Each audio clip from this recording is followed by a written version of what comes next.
And now let's proceed to the facilities and equipment of football and futsal. Facilities and equipment of football. The ball soccer equipment begins with the ball. Pagan customs prompted humans to smack a ball around an open field for the promise of a bountiful harvest. For the ball symbolized the sun. Sizes matters when it comes to soccer balls. Shoppers of youth soccer equipment should take this into consideration. Generally, played ages 12 and over use sizes 5. Children age 8 to 12 use a size 4. And younger ones will need size 3. Field dimensions. The goal. The adult soccer goal is 24 feet wide and 8 feet high. Overall field. Dimensions. The overall dimensions is 100 yards long and 60 yards wide. Midfield line. The middle of the field is divided lengthwise by the midfield line.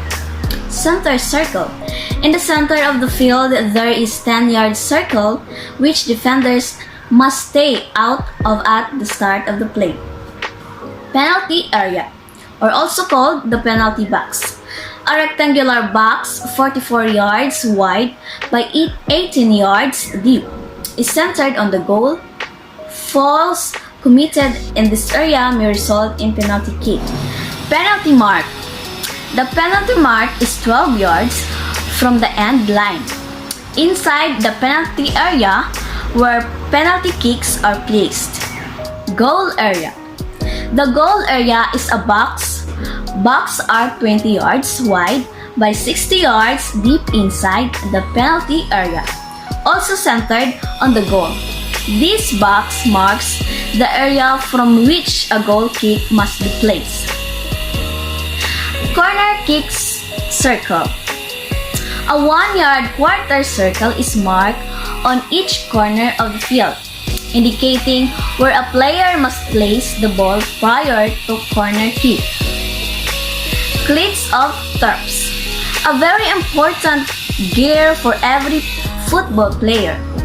These are specially designed shoes with spikes on the bottom that provide great traction on grass. Socks. The socks made for football are very long and they are meant to cover the chin guards. These are used to protect the player's chin. While playing football, opponent's player try to injure players by kicking the chin area. It could be an intentional or unintentional act by the player. Hence, chin guards are protective equipment. So now let's proceed to the futsal facilities and equipment. Ball. Perhaps the biggest difference between the 5-a-side version of football and futsal is the ball used. The essence of futsals involves close control, passing, and technique, which is why a smaller, heavier ball is used. The FA recommends that under 12s plays with size 3 futsal balls, while over 13s plays with size 4 balls. Mi3 is one of the most respected futsal ball manufacturers in the world. The size 4 balls are manufactured in a 32-panel finish, which gives them added durability. Reduce rebound in a field bladder, promote passing and control, rather than long and lofty balls. Futsal court. The pitch shall be marked with lines. These lines belong to the areas of which they are boundaries. The 2 longer boundary lines are called touch lines. The 2 shorter lines are called goal lines.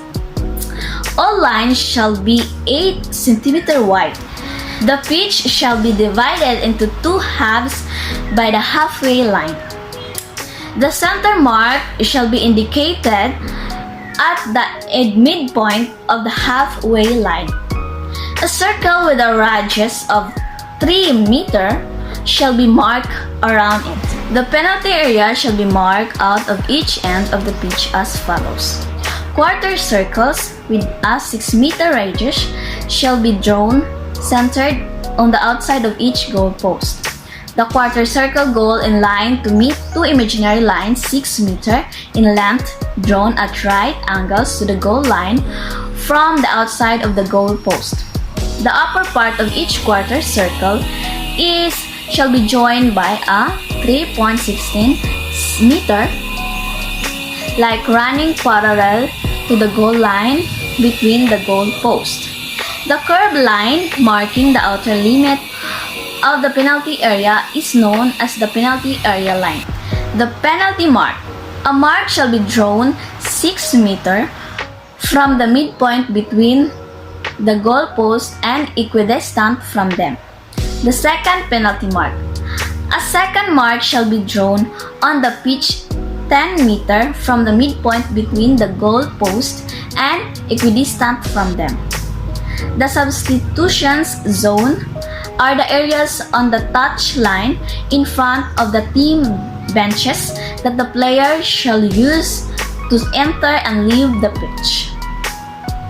The substitution zones are situated in front of the team benches and are 5 meters in length.